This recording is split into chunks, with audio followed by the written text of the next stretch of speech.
Hello. Karibu sana kwenye module 2 ya mafunzo yetu kuhusu jinsi ya kufanya strategic planning, ambapo kwenye module 2 tunaangalia jinsi ambavyo tunafanya past performance na capacity analysis kama sehemu ya kufanya situational analysis, ambapo kwenye module hii tunasema ni diagnostic phase. Ni diagnostic phase kwa muktadha kwamba inatusaidia ku come up na evidence ambazo zinatusaidia kwenda kuinform further stages, ambapo kwenye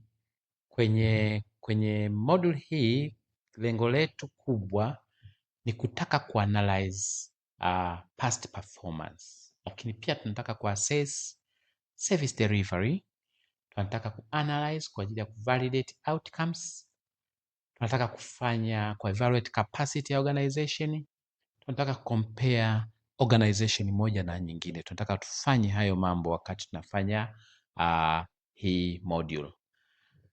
Kwa hiyo ni module ambayo inatusaidia ku explain real evidence not based on assumptions, na kila component katika module hii ina contribute at different dimensions of the analysis kwenye situational analysis yetu. For role in strategic planning, wakati tunafanya tunaita past performance and capacity analysis, role yake kwenye strategic planning ni kuprovide evidence based. Alafu tunataka identify gaps. Tunataka explain causes of either poor performance or over performance, au explain pia assessment feasibility. Tunataka assess feasibility ya kuendelea kutekeleza vizuri mikakati yetu, na tuna support prioritization pia. Kwa hiyo ni module ambayo ina feed directly into SWOT analysis. Utakapokuwa unafanya SWOT analysis, kuna vitu vingi utakuwa unavitoa huku, hata ukifanya PESTEL analysis, lakini pia inatusaidia ku identify strategic issues ambazo zinapaswa ziingie kwenye strategy inayofuata. Tukija kwa upande wa components ambazo tutazigusa kwenye module hii, tutagusa components zifuatazo. Ya kwanza itakuwa ni masuala ya kufanya past performance of review, the way organization ilivyoweza kuachieve vile ilivyokuwa imejipangia targets zake. Ya pili tutaweza kuassess findings from the service delivery survey, customers satisfaction survey kama zimefanyika. Tutafanya assessment yake na kuanalyze what are the issues kutokana na customer feedback. Alafu tutaangalia namna ambavyo organizations zinaweza zikafanya analysis ya evaluation findings.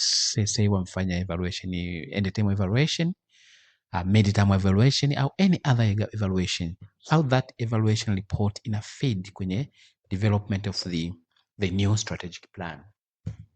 Lakini pia ataangalia the way organization zinaweza kufanya capacity assessment, nasema institutional self assessment kama zimefanyika, how that report inayoitwa ISA inaitwa ni self assessment report, how that report inaweza katumika kusaidia strategic planning.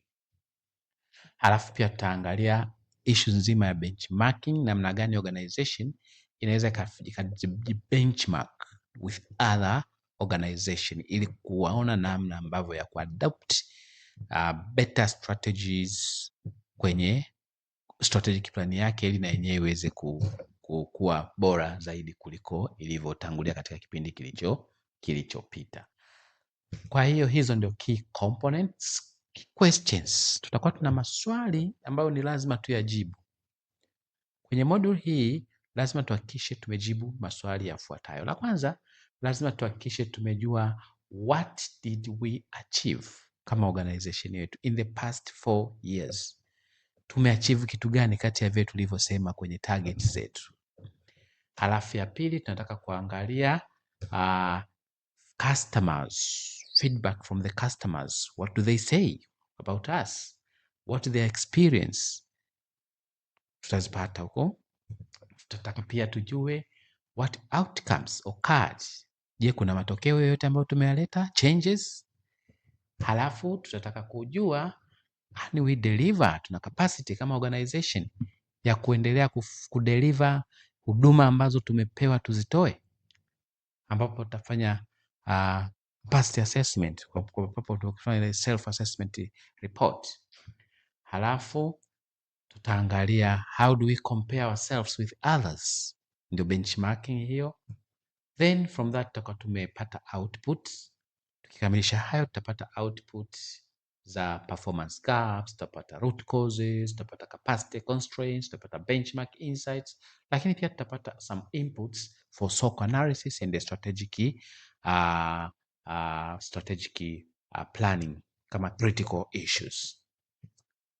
So ni key message hapa ni tunataka kupata evidence drivers strategy, tunataka kuanalyze tupate informed data kwa ajili ya informed decision. Kumbuka kwamba tumesema strategic planning ni strategic decision and it is critical strategic decision. Kwa hiyo lazima iwe informed with the evidence, lazima iwe umefanya analysis ya kutosha.